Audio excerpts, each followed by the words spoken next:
All right, I'm not going to make you all wait any longer. You all waited for the show. The call log is full. We were ready to lunch. Let me talk about the black life that matters. I know many of us, we want to get on the front line, and we want a lot of crackers or white people to care about us and have sympathy for us and to join us while we protest against the injustice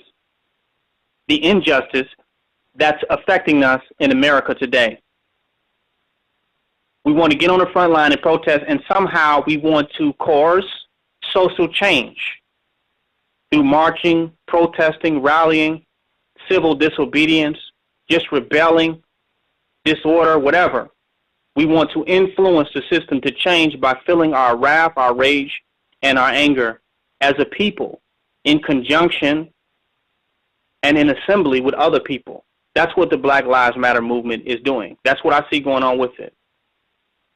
It has been ineffective in many ways because with all the rallying and marching, along with the Occupy and Anonymous movement, we see the devils are still getting out.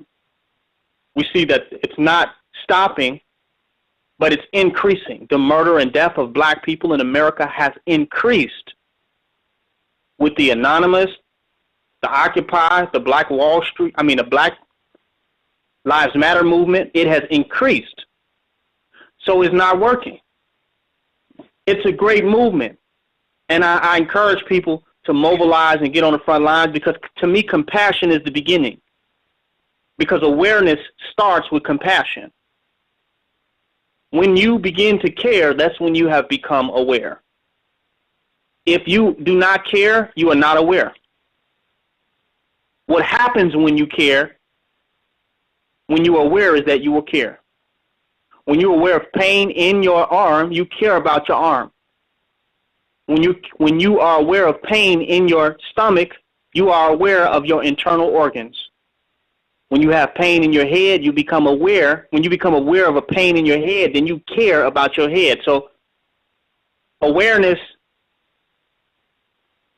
will be shown by caring. So caring is the first step. Listen to me. A lot of people are very politically educated, aware of what's going on in society, so-called conscious, but they don't really care. They are just informed. Because when you really start to care, that's when you have become truly aware at a significant and real level. So I think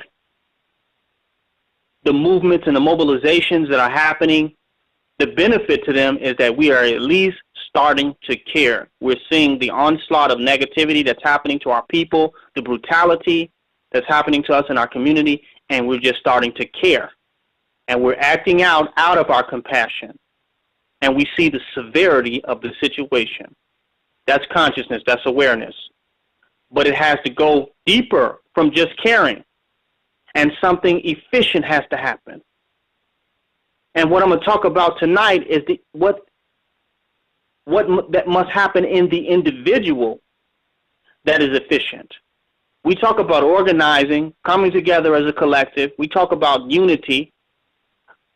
But tonight I want to touch on the transformation that must happen in the individual that is efficient and sufficient for social change as it relates to the condition of black people. And that will lead you into the black life that matters. All black life does not matter in America. Y'all rest on that for a minute. Breathe on that. All black life does not matter in America. That's going to hurt some people. I want to give y'all a minute to just feel that. Because the whole movement is about black lives mattering. And that sounds good, and that's idealistic, and that's a beautiful utopia. But I'm here to tell you that that is not a reality. All life don't matter. All life should matter. We would like it if all life mattered. We would love it. And many of us would do anything to increase how much black lives matter. But at the very end of the day, the hardcore truth is that all life don't matter. all black life don't matter in America. That's a harsh reality that we have to accept. But once you can accept that, that's the beginning of your enlightenment, because you got to deal with the radical truth. You got to deal with the hardcore reality if you want to bring about change. You can't create change living in a fantasy, because you can't change a fantasy world, because any change that happens in a fantasy is no change at all. So you're going to have to get down to the hardcore facts, to the point that all black life don't matter. And that's going to take you into my subject matter, what I'm going to talk about tonight.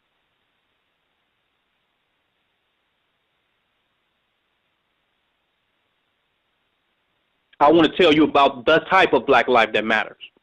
The black life that matters. The black life that matters is the black life that realizes that we are at war every single moment and second that we live in the wilderness of North America as black people. We've been at war, we are at war, and we will continue to be at war as long as the forces of white supremacy, imperialism, and colonialism, and capitalism are thriving in this country. Until that ends, we will continue to be at war. And even as it ends, we will be at war to keep the fire out. So we're in a long war as a people. So the type of black life that matters, the black life that matters, is the black life that realizes that, number one, we are at war, period.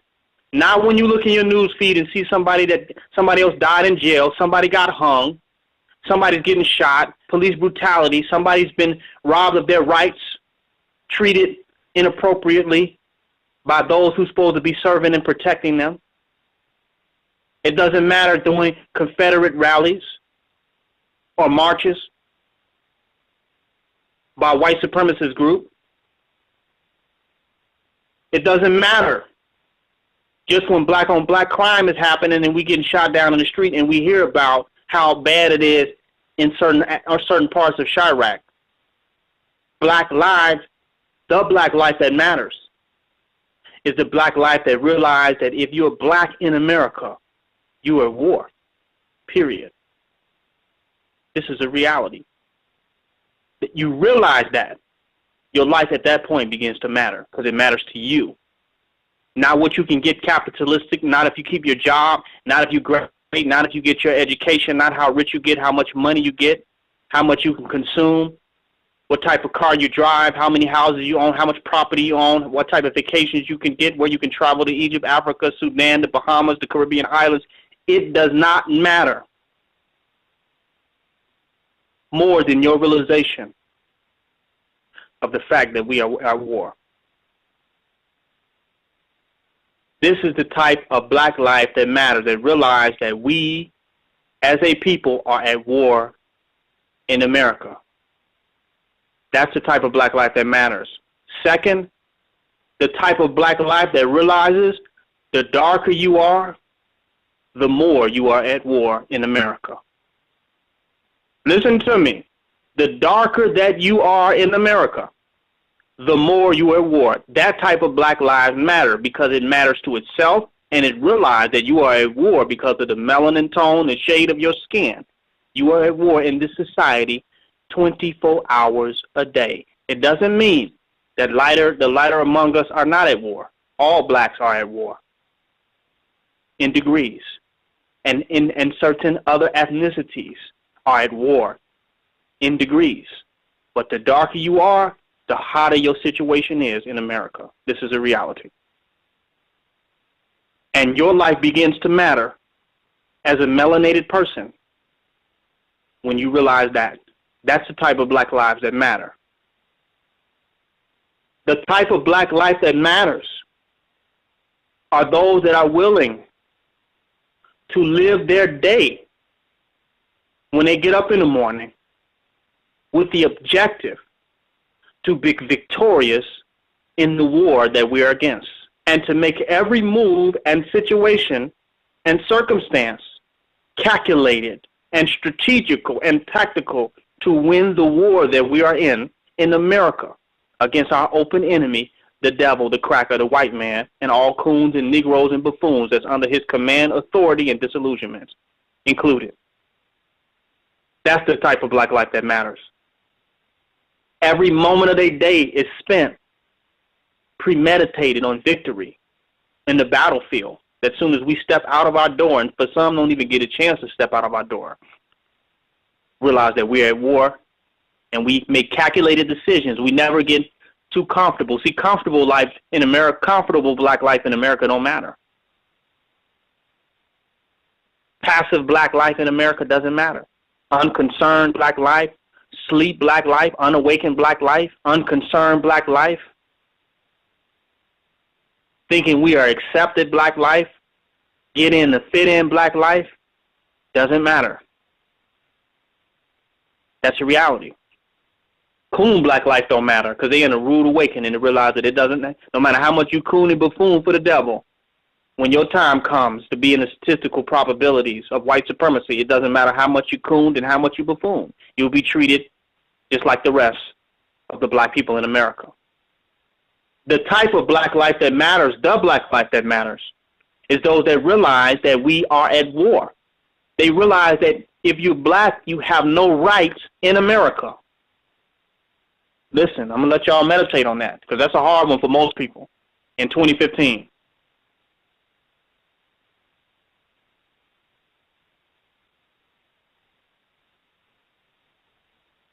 If you black, you don't have any rights in America. I don't care if you got your Moorish nationality, UCC, what paperwork you file, what documentation you have filed. It doesn't matter how much Constitution you know and the amendments, how many law books or legal books that you have read. You have no rights in America.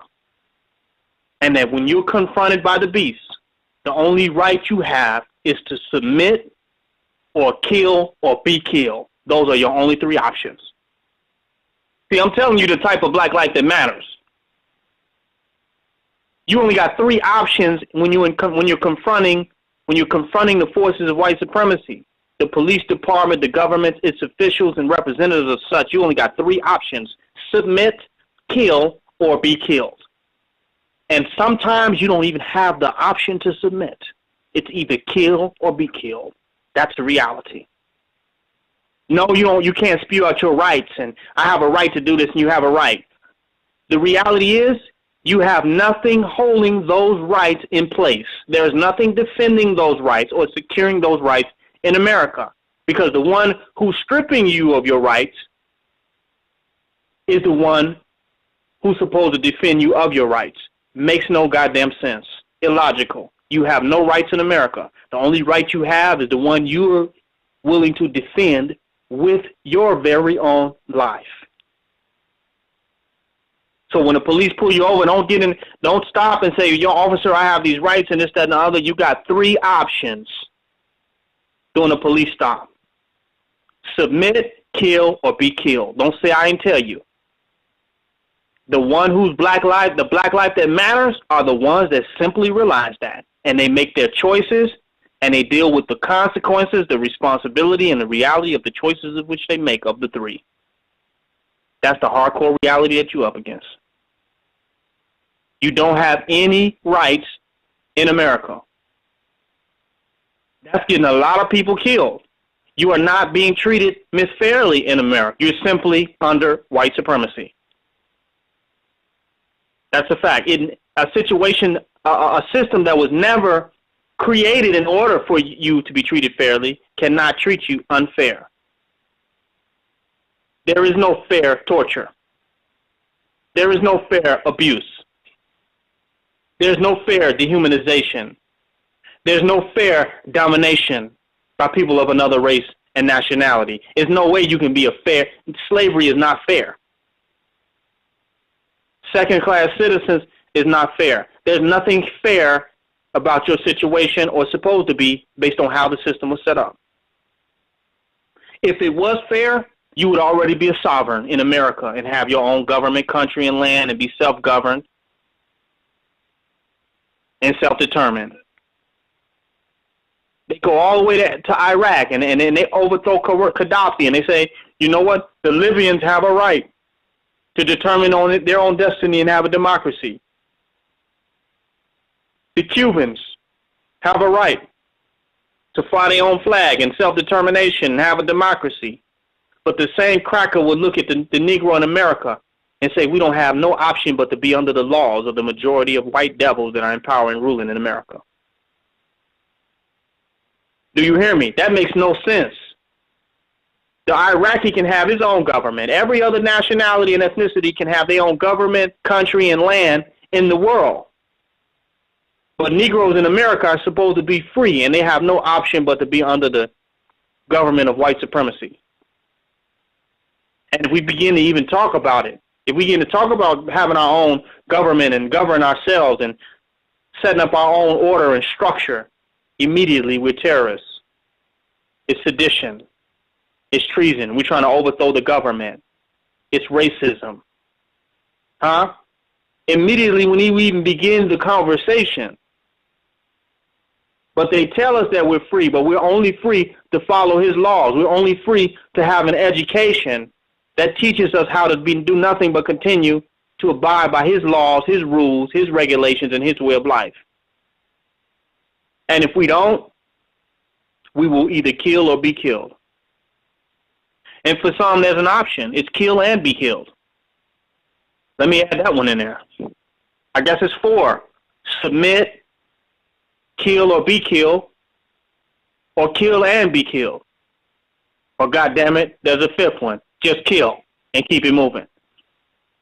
That one needs to be taken into consideration as well. But these are your options. This is really what it is. And that's black life that matters. Because if your life don't matter to your own self, how can it matter to somebody more than you? How can your life matter to somebody else more than it matters to yourself? That's a contradiction. The cop, the officer, he believes his life matters. So when he feels intimidated, he shoots your ass on the spot. Why did he do that? Because his life mattered so much that yours didn't. You say your life mattered, but you're disarmed. You don't have no guns, you don't have no weapons, and you're not willing to kill for how much your life matters and how much the life of your race matters. You're not willing to fight back. So why should anybody even believe that your life matters to you? Because your life is not even in your own hands. Versus dying for the liberation of your people or standing up for the liberation of your people. You'd rather be a slave incarcerated for the rest of your life in jail over some bullshit-ass charges. Do you hear me? Your life was you didn't possess your own life to be the ruler of your own destiny and determine the meaning and the value and the significance of your own life at any given moment in time. Your life belongs to him. That's why you continuously try to convince him of the value of it. When you're going to convince yourself of the value of your own life. And when you're able to do that, that's the type of black life that will matter. That's like playing a video game where you die for real. And you're in a video game talking about Black Life Matters. But if your life really mattered to you, you wouldn't even play the video game to begin with. Because you can't be in the video game talking about my life matters. And that's what it's like being in white supremacy. We're in his world trying to make our life matter in his world. We're trying to make our life matter in hell. But when our life really matters, we will ice out hell. We'll freeze hell. This is a reality. Our life won't matter in hell. We'll freeze hell and put an end to hell, put an end to the white supremacy, the white man, and the goddamn devil. This is a reality. When Black Lives Matter, there will be innumerable citizens arrests in America of police officers. We will arrest them on the motherfucking spot. I've had visualizations of cops just being under citizens arrest, just locking their ass up. I've already had this in the vision, that when they show that they're corrupt and don't give a goddamn, then why do you give a goddamn? Why do you? Because you can go back, what you got coming. See, once we start standing up, then black life will matter. It'll have value. No life that you ain't willing to kill for has no value. And too many of us have died and been murdered and not enough of them has been put in body bags for them to get the point, for them to do the math on the value of black life. And this is a reality. So as long as we do not step up in that way of realizing that every day and quit shucking and jiving, quit trying to get the luxuries and trinkets and the beauty of the white man's world, knowing that you're in for a very harsh ending,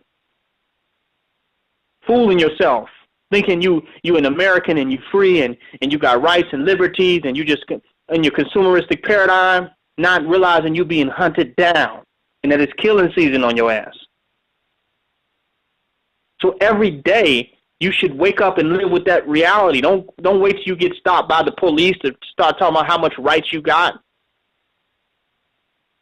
A person who acknowledges that they have rights, that they're worth defending for real, they're already prepared to defend those rights before they're even contested, before the confrontation even begins. Are you prepared to defend yourself before confrontation even ensues? Or are you just going to pray to sweet Jesus that it's not your time at that moment when you must confront your enemy? This is a reality. When the black life that matters is a black life that acknowledges the power of their leadership, of their revolutionaries within that community, of those that's willing to build and establish their own. That's about black self-defense, black self-determination. Those that honor that leadership. Not just listen to the white man all goddamn day and try to grow and elevate and grow in an illusion that you're waiting on your lottery number of the day when you will be dehumanized before the world. And we've become so arrogant and egotistical that we think, oh, I got it under control. Ain't nothing going to happen to me. I got this under control. I got this. I'm going to work and I'm going to be a good person and be an upstanding person in society. And I'm going to go to the club and have a good time and just party. And, I ain't got to worry about nothing. That type of black life don't matter. If you go in the forest and you go out there in the jungle and you say, well, I'm just going to party, and you're not aware of the situation that you're in, at that moment, that black life don't matter, because it's everything in that jungle that's ready to take your ass out. It's snakes, all type of poisonous this, poisonous that, and you think you're going to party and you're not going to have to move with the type of discernment, the type of awareness, the type of consciousness in order to ensure your very own survival.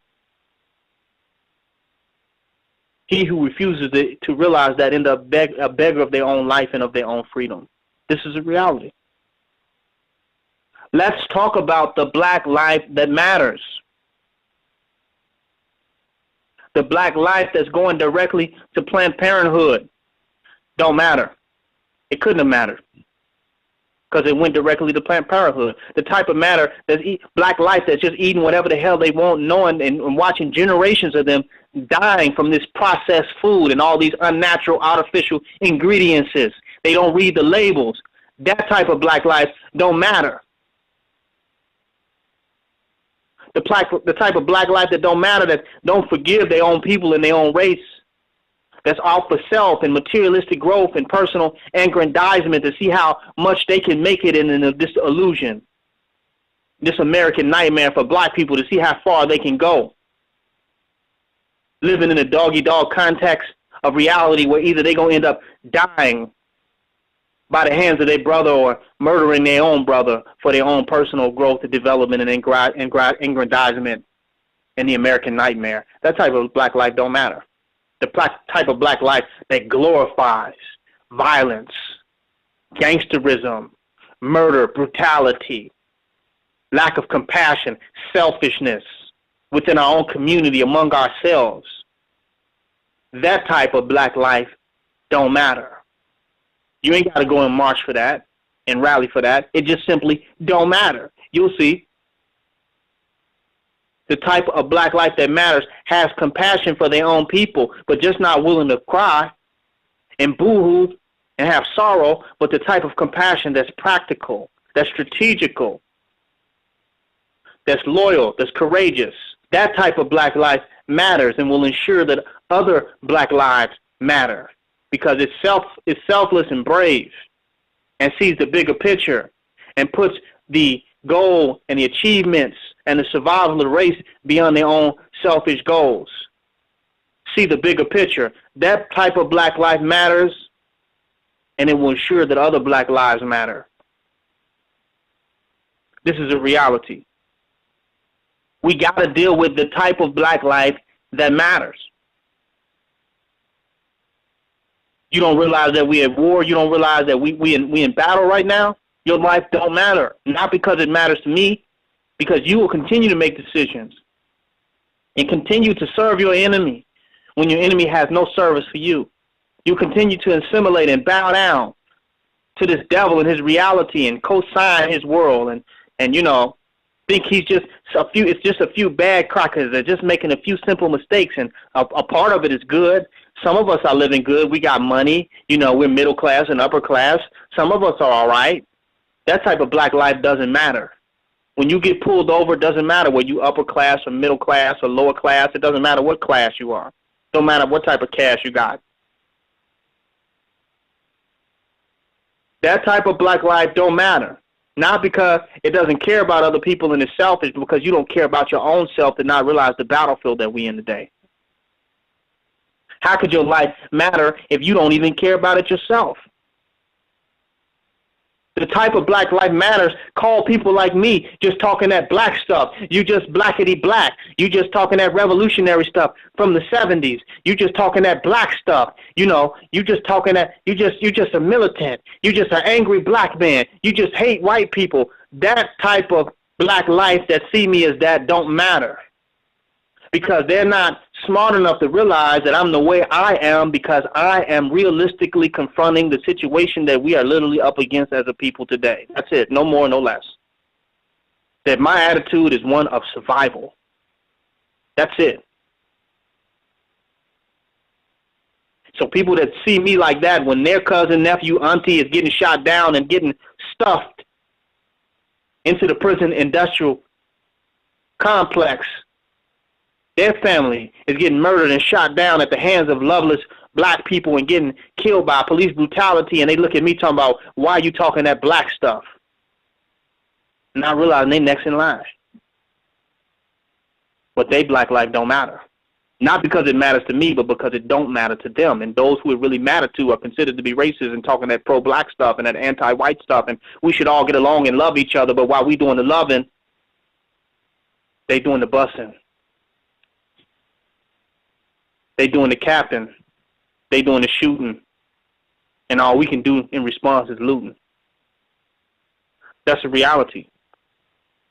Black life stuff, being on that black stuff means that, you know what, to you, damn, Black life matters. What else being Black could you be on other than black stuff? And you can't address the problem without addressing the reality. They're not shooting you down because you're a Moor. In your own perceptual framework, in the context of your own reality, if you see, as you see your ancestors and nationalities, culture, heritage, indigenous right, you're more. But in their eyes, you ain't nothing but a Black man, depending on the content of melanin in your skin. They're not judging you by the content of your character. They're judging you by how much melanin you got. And people who don't realize that they're not judging you by the content of your character, but by the content of your melanin. People who don't realize that, their Black lives don't matter. And people who do, their Black lives matter. Because being Black matters and has value to them. They realize the quality and content of their melanin and how relevant it is in this society, in this reality. Contrary to Dr. Martin Luther King, they're not judging you by the content of your character. They could care less. They've already prejudged you. That's what discrimination is about. They already then bagged you and boxed you up, labeled you, stigmatized you, profiled you before you even open your mouth. Your character is irrelevant. They're judging you on the content of your melanin. Look at all the people that get shot. Melanin, melanin, melanin, melanin, melanin. More melanated people are in the Black lives that matter, to the point where we should say the more melanin you got, the more your life matters. Huh? The more melanin you got, the more your life should matter. I'm teaching today. The type of Black life that matters is the type of Black life that realizes this. that realize that, no, some black people are not victims of police brutality and treated unfair. And that some of us are objective, and it's our job to care about these people that are getting harmed. We need to do something, not realizing that we are the ones that something is being done to as well. Sandra Bland thought she was standing up for black people. She didn't realize really how much she was really standing up for herself.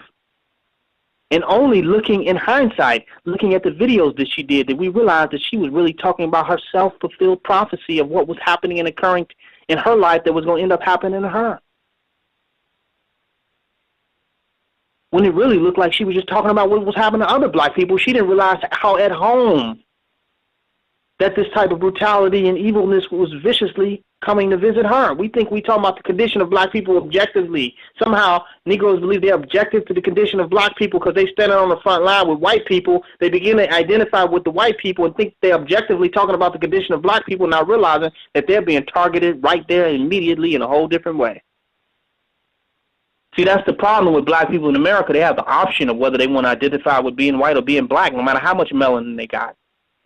It's something inside of them called a European that maybe and somehow I can have an option to see, you know, if I want to feel or be or identify with Europeans more than I want to identify with the reality of my situation, which is a propensity towards brutal death at the hands of the white supremacist reality.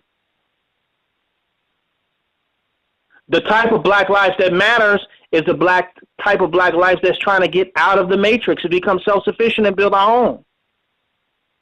Trying to get away from white supremacy.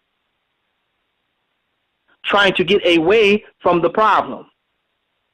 To build up the strength to deal with and confront the problem. You can't have the Ebola and cure Ebola and be in the situation of Ebola. You got to quarantine yourself, get out of the Ebola, cure yourself of the Ebola, and then you can go back and help others. Some of these white supremacist societies with white supremacist cops and all that, we must get up out of those jurisdictions and precincts and out of those areas. No matter how much property we think we own and how much rights we think we got, and I grew up here and all this, shit is changing. Gentrification is a reality. Those who realize the reality of gentrification realize how much black lives matter. Because gentrification means genocide. It's the same thing. If you don't leave, we'll kill your ass to get you up out this neighborhood so we can take it over. Gentrification and genocide is the same thing. Two different ways of saying the same thing.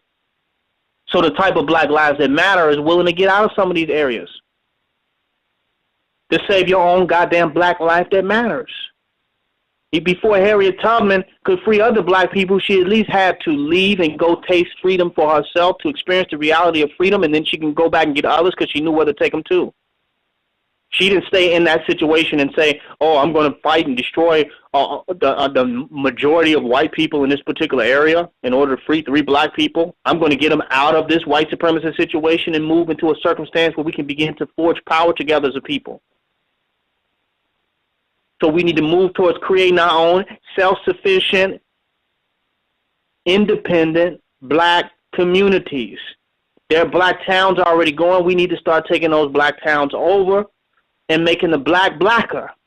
Don't try to make the white blacker. Make the black blacker and blacker. So we need to go to these areas that are predominantly black, where black people have a desire for transformation, have a desire to live in a different type of community and society as a whole. And we need to forge together as people of the same mind, first and foremost. That's the type of black life that matters. It's like the white man. He's trying to change Iraq. He's trying to create democracy in the East. But he's not going to really live over there. His life over there is nothing but military occupation. He knows where he lives at in America, where they dominate and rule and control, right? So some communities and some places in America are so goddamn racist that we really can only occupy them by 24-hour military occupation. We cannot really live in them without being completely oblivious and direct soft targets to the white supremacy that's around them. So the reality is some of these racist-ass neighborhoods and towns and communities, it's time for us to go.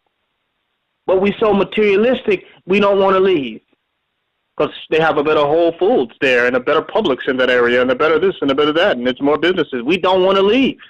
Our life, black life, don't matter enough to get away from these goddamn crackers that's so goddamn diabolical. So I'm saying we need to vote them out politically, and we not to vote and get somebody else in office. But when you see you ain't get that person in office, get the fuck out of there. You got to get out of places where black lives don't matter to black people. One of the solutions to end black-on-black crime is stop being a victim of it. Get the fuck away from it. This is a reality. In zombie movies, when you're in a zombie movie and you see people killing each other like zombies, you're not trying to save zombies. You're trying to get the hell away from zombies because your life matters. Blacks killing blacks is not the reality of America. It's only certain parts of America, certain communities.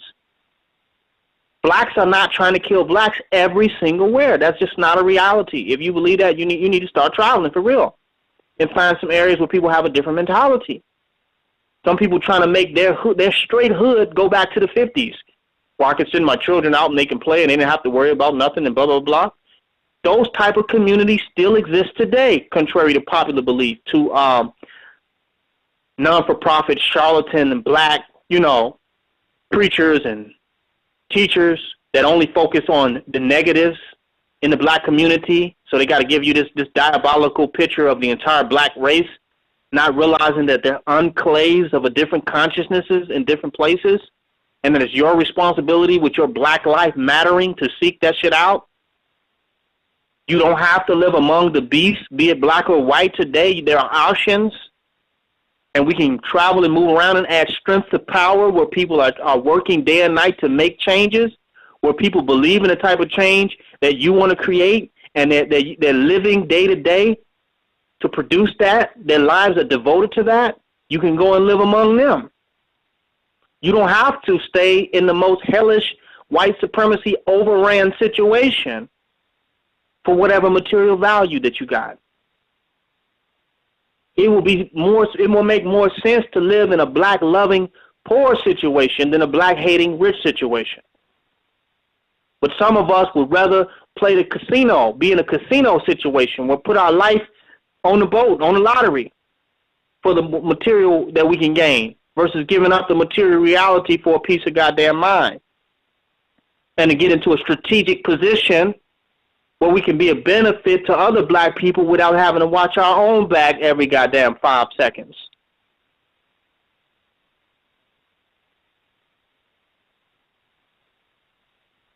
But people want the adventurous life. They don't want to give that up. It's a choice. Stop seeing value in flirting with death. Are you with embracing a new black life? That type of black life matters. Get out of those communities and get where we can build strength among those of like minds and create our own destiny and shape out our own reality. That's the type of black life that matters. There are blacks in power in America today. Don't you believe it? You just got to find them. We still live in, they said we had our own independent communities before slavery and all that, and before integration. That's still going on today. Some communities have not integrated and are damn near integrated. There's still black towns. There's still places where black people rule, are in control of their community, and are setting it up to be how they want it to be based upon the way they see fit. Find them. Start investing in the community that's going to invest in you. Stop paying taxes in these communities where they don't give a goddamn about you. Leave it. And leave every Negro that love it. And don't do like Lot's wife and look back and turn into a pillar of stone. Now notice, I didn't tell you to go and live among white people in a safe and nice environment and go to the suburbs and leave your community. I never said that, and I never will. I'm not saying live among whites at all. I'm saying find black people, no matter what their economic class system is, that have the values, beliefs, and principles you have in controlling, maintaining, and protecting their own community and society. We talk about black unity, but black unity is more practical than trying to find somebody who ideologically agree with you but live across the town in a whole nother situation. But they say, oh, we're Hebrews together, oh, we're Muslims together, but you live in two totally different situations. Black unity will ultimately mean black solidarity and black community, where we now establish communities that are reflective and representative of who we are, that we rule and control. That's black rulership. You got places in Atlanta, and I got to go in on you today. I got to talk about it because I'm down here in Atlanta, so I got to talk about Atlanta. You got communities in Atlanta that's supposed to be conscious. You go there, it's a conscious bookstore and a conscious this and a conscious that, and it's just everything conscious you want, the health food, the books, the clothes, everything. But they're under a goddamn police state. How the hell are you going to have a goddamn black conscious community under a police state? What the hell are you conscious of? How to buy some more shea butter and beads and oils and incense, and how to have a pontificate on a street corner? Some philosophical rhetoric? How to debate and argue and throw events and play the drum? What are you conscious of? You talk about how powerful and great our ancestors are and how much power we had and how we ruled. But you under tyranny in a so-called conscious community. One of the most overly policed communities in Atlanta is the conscious community. You can go right, you can go to the hood, and it's a more liberal situation for conscious people than the damn conscious community. Because to them, conscious community really is a consumer community. They're not trying to rule or regulate or govern anything. They're just trying to get their kale sandwich, you follow, and go on back in the house. They want everything done for them. It's a consumeristic paradigm. The so-called conscious consumer community is a luxury community. They just want the higher class products. You know, they want the best products, that's all. So I couldn't believe it. The conscious community under tyranny, that all these people with all these great names and you know, knowing they God and they divine and they this and they that and know their chakras and all the meiotic laws and all this type of stuff under tyranny right here in Atlanta. Unbelievable. More white police in a so-called conscious community than it is in Los Angeles. Can't believe it. And they walk around like it, you know, it's nothing. All we have become conscious of is how to have escapism from our situation that we really in. We conscious of how to escape. If it ain't drugs, if it ain't just consumerism, it's being super deep. But we didn't shut our minds off the reality of the situation that we are in. Because we don't want to deal with it. We want to get so damn spiritual and so goddamn deep that we cannot even affect the situation that is among us. And if you can't affect the situation among you, then find a situation to your effect. It's a reality. You don't stay in a situation that you cannot affect. I'm not telling you to go and be a political prisoner overnight and, you know, take down 50 armed white police officers by yourself in the local precinct. I'm saying if you find a situation that's so difficult to affect, then it's time for you to leave that situation, because there's no excuse for so many black people to be living one situation and not come together and overthrow their oppressor. That means those black people that you're around don't want it. And if they don't want it, it's time to move forward and find those that do. And I'm not comfortable nowhere I'm at. I'm always open to where black people really ready, really tired of this imperialism and the system of white supremacy. I'm always open to where they at, where they building at. This is not a one-man fight. This is a community battle. White supremacy is not one man against us. It's many men that are against us. So we must come together as many men against it. And those who realize that, they Black Life Matters. It's not a one-man show. It's not how conscious one individual is. It's how individuals can come together and forge their strength based on the protection of their communities and the values that they have. Nowadays, we have no value. We come together on how much money that we can make, how much money we can get. We have no values. We're not coming together to even confront our real enemy and the real issues that we are dealing with.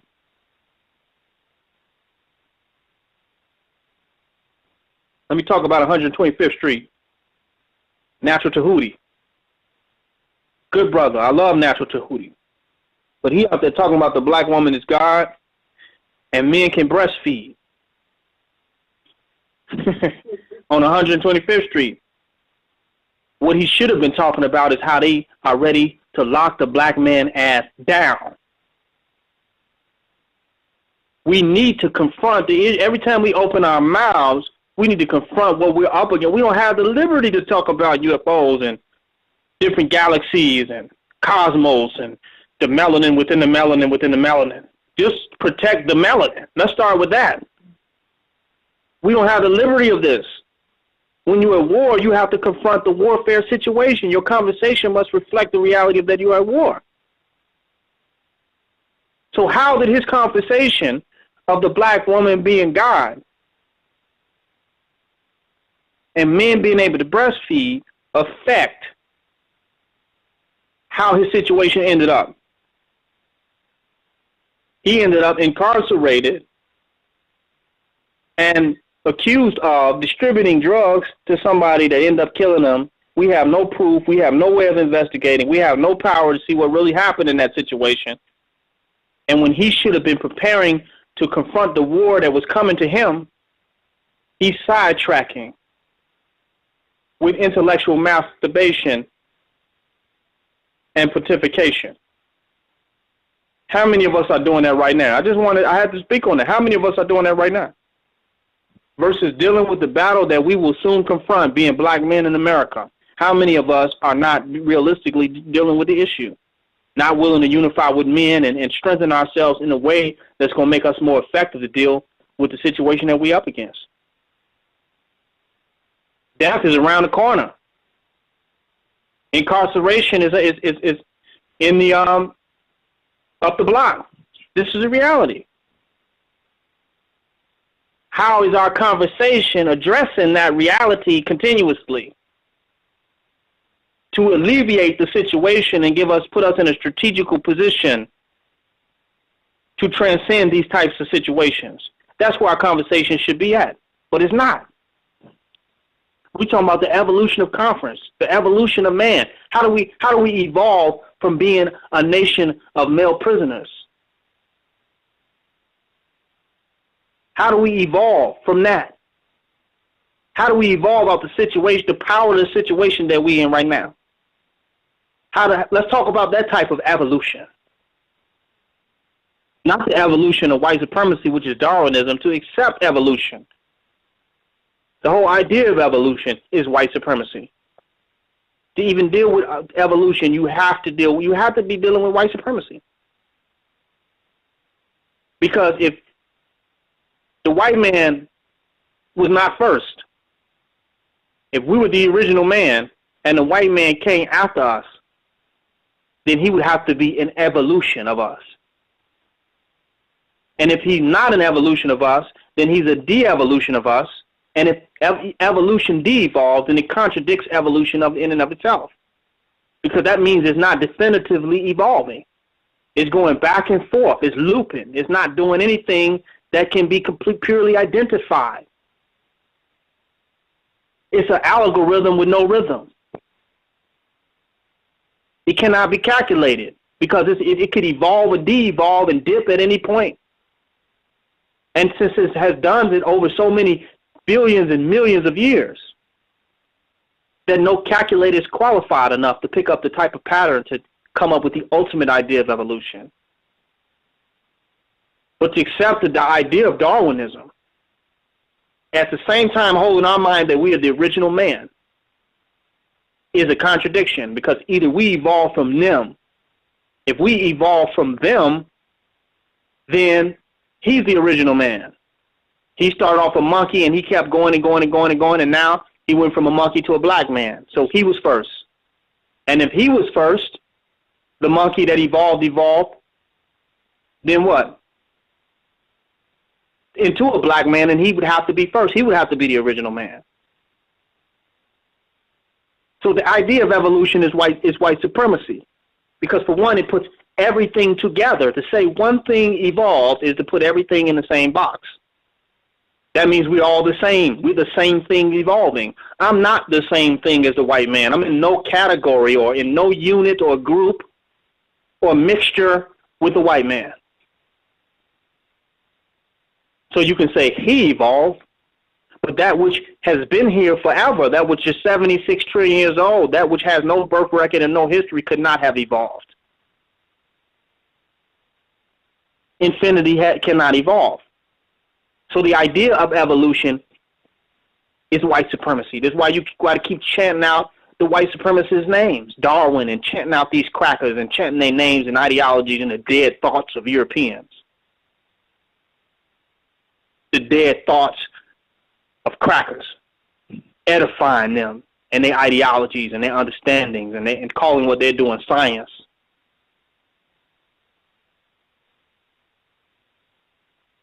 Science would have to be logical. And logic would be for the benefit of the planet, since we all live on it and we all must breathe and survive, and we have our life in the planet, our survival. The quality of our life depends on the quality of the planet. And the white man has done nothing but destroy the planet since he has been here. So how could he be any type of a scientist? Because his ultimate scientific conclusion should be in the preservation of the earth. But all his scientific conclusions justify the destruction of the planet and the original people on it. So there's no type of science that should ever be identified or associated with the white man. He is not a scientist of any kind, because his ultimate conclusion would have to be an error to end up in destruction of the planet Earth. So to look at them as scientists and look at who they are and what they're doing as any type of science is white supremacy. And the type of black life that matters would realize that. If you still calling any white man a scientist of any type, your black life don't matter. Scientists have to support the process of life with their understanding. To destroy would be unscientific. Suicide, unscientific.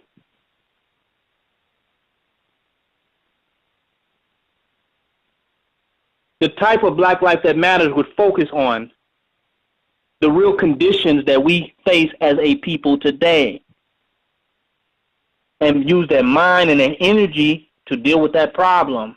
And if they're not doing that, they are capitalizing off a situation that continues to contribute to the problem. If I'm getting rich enough and I'm making money and I'm living in enough luxury temporarily, even though my days are numbered, because no matter how much money you got, your days are numbered, you still fall within the statistical probabilities of the melanated people in America. Don't matter how much money you got, but just the fool, you know, he got some money and he thinks his situation is different from others, not realizing that his lawyer just costs a little bit more than the poor man that ain't going to do nothing for him anyway. That he might get a little bit more commissary that still can't buy him nothing but a few more Twinkies and a few more boxes of cigarettes. His situation really ain't different from nobody else. But he believes in his own mind because of the amount of money or his pursuit of money and economic interest that somehow his life is more valuable than others, which is just not a reality. But that, because of that reason, he doesn't really want to address the real situation that is affecting black people as a whole because he feels like it's not affecting him. So he's capitalizing off a very exploitive and vampiric situation that is confronting black people as a whole. He's making money off of that situation, telling you that, oh, I really want to come up with a solution, and not realizing he's avoiding the real problem altogether. A lot of that's going on right now in the conscious community. They're living too good in a situation where too many of us are living too bad. Some people say, you know, economics would be the solution. If you had money, that would be your problem. Our problem is economics. But every teacher they had was rich. Listen, do your research. Ain't not one broke master teacher out here, man. Every one of their teachers was rich. Dr. Malachi York, rich. Yahweh Ben Yahweh, rich. The Honorable Elijah Muhammad, rich. Even Huey P. Newton, rich. Khalid Muhammad, rich. Every one of their teachers had money.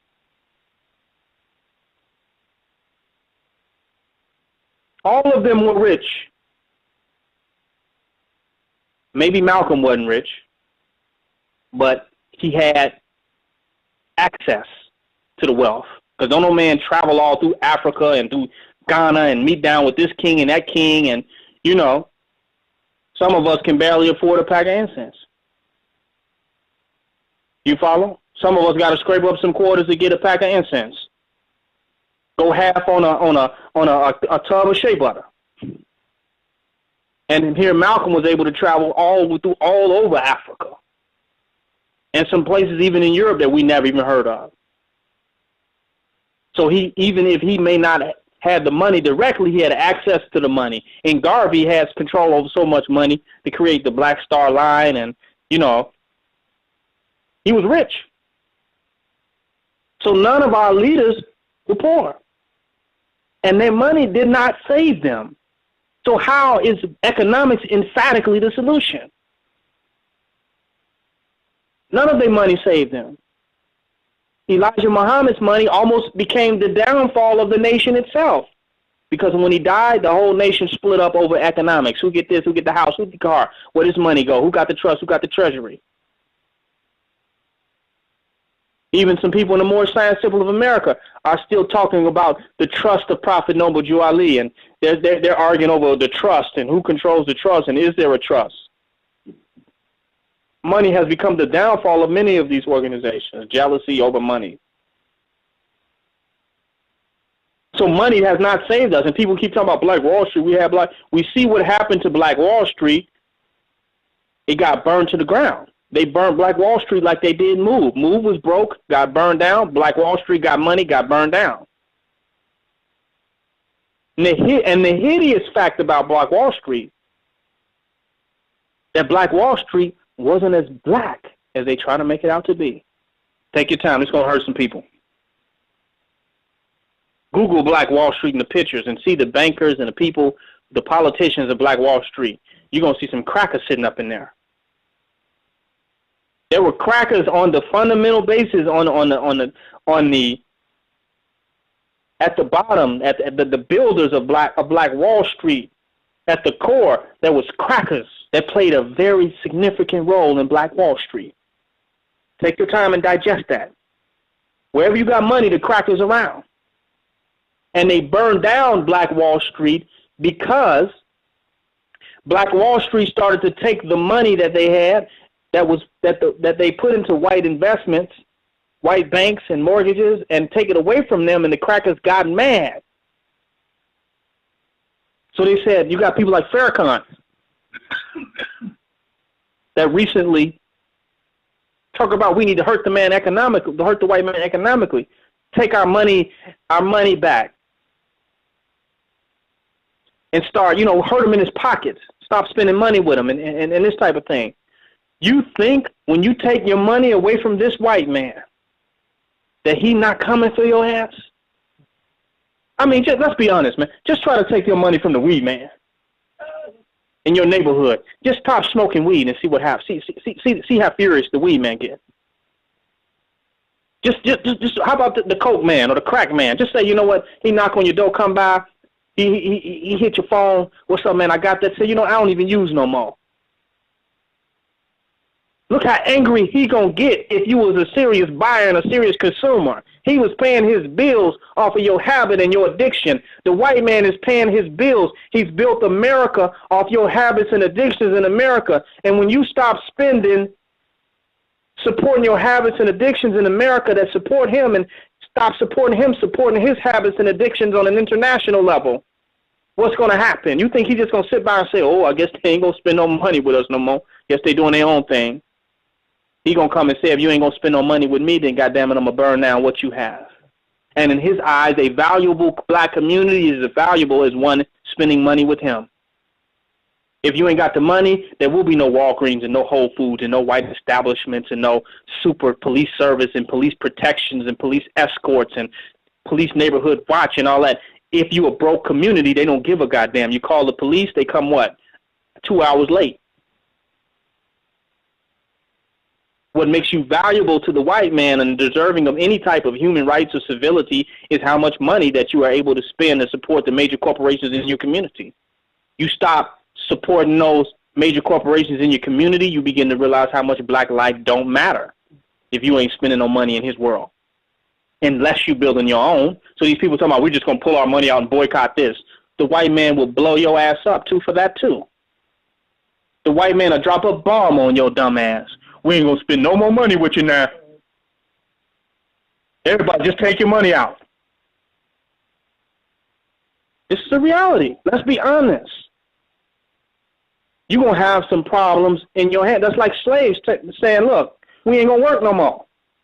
You think the white man going to say, well, okay, I guess I'll work the plantation myself, or I'll do what them niggers want. What them niggers want, since, you know, they ain't going to work in the plantation. What he going to do, he going to get some, he going to find his nicest whips. And find his nicest field niggas to come out there and teach your ass a lesson about keeping that plantation running and going. Let's be realistic. So you will not economically escape having to fight this white man and confront the devil, because he's not willing to let his money go. Nobody is willing to part with their money. There's nobody fighting to keep their money and not part with it more than a white man. That's why he stays in power, because he's fighting to stay on top.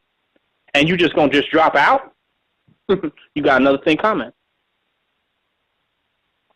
Everything in this society is compulsory for economic reasons. You have to go to jail because it makes the devil money. You say, well, I ain't going to work for society. I ain't going to do nothing. You ain't got no ID. You ain't got to do nothing. I'm going to put this murder on you. You going to jail and work. We're going to make you work. Now, you going to work out here and be a good nigga for $10 an hour, or we going to lock your ass up for 5 cents an hour? There's a lot of people in jail that took that, hey, I'm going to boycott the system. I ain't going to work. I ain't going to do nothing, right? And the white man found another way for them to work and support the system. The day we say we're not going to support the white man's system, either we ready for warfare or we'll turn into a prison colony overnight. Tell that to your black economists that preach about this economic solution to reality. Some say, you know, the solution going to be education, not all this warfare and militancy. Education is going to save you. But the white man is intimidated by an educated black man. That's a fact. If you pull over, the white man pull you over and you seem like you know something, you're more likely to want to get cracked over your goddamn head. The more laws you know and history you know, the more dangerous you are. The less you can get a goddamn job. You're overqualified. Go to your next interview and really show your boss how much you really know and see if you get fucking hired.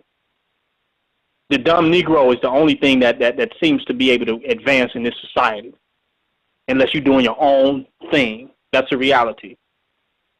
So education really ostracizes you and desocializes you to being able to interface within the white corporate world. Because if the more educated you are, the more confident you are in your education, the more they feel like you're about to take over. So the more they box you out, where you're forced to do your own thing, or end up working within that penal institution for 5 cents an hour. That's your economic solution. But anybody who can realize what I just said, they black life matters. If you don't realize that, your black life don't matter. That's a reality. We're going to have to prepare for war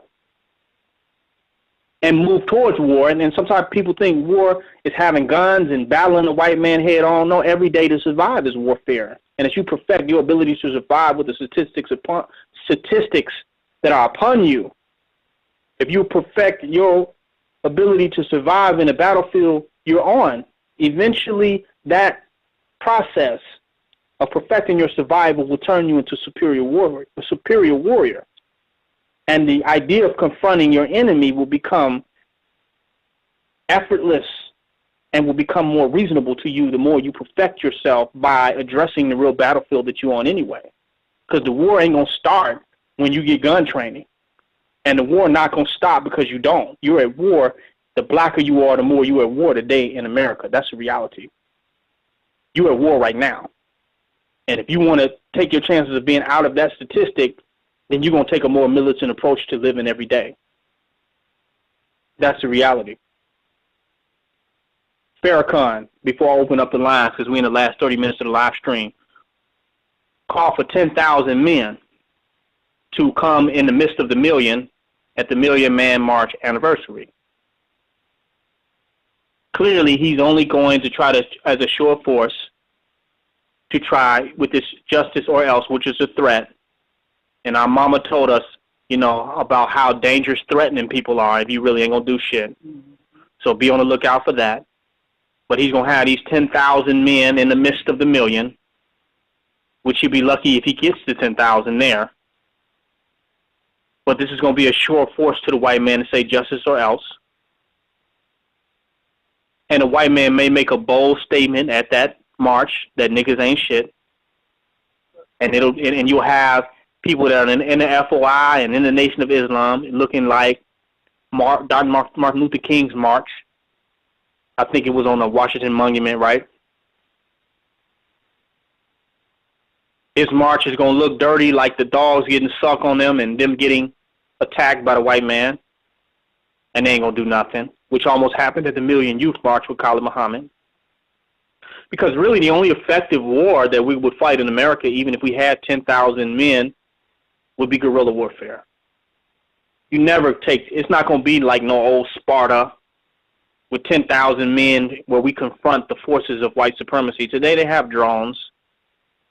They have helicopters and all type of guns and missiles and tanks and all type of technology where if 10,000 men marched in that way, and you're talking about an organization that says no to guns, you know, you're not supposed to have a gun, the Honorable Elijah Muhammad preach against violence and guns and all that, there's no way they're going to win a war. They'll get boxed in D.C. And, you know, they'll get cornered in and destroyed. Even the Arabs in their own home in Iraq, in Syria, the Levant, wherever they're at, even Libya, Afghanistan, they have to use guerrilla warfare in their own home, and they outnumber the devils because of the type of technology and weaponry that the white man is coming with. So if we had 10,000 men that saw that death was sweeter than life, then the only methodology they could use in order to defeat the white man in America would have to be splinter cell guerrilla warfare in America. That would be more effective than marching 10,000 men to their definite death for whatever the valor was of their, you know, or glory of their death. It would be like the movie Glory. It would be that heinous, where they'd be just getting their head blew off. I don't know why I was talking about some 90 seconds. But that's not going to work. It's going to take guerrilla warfare in America. Not 10,000 men marching to their execution.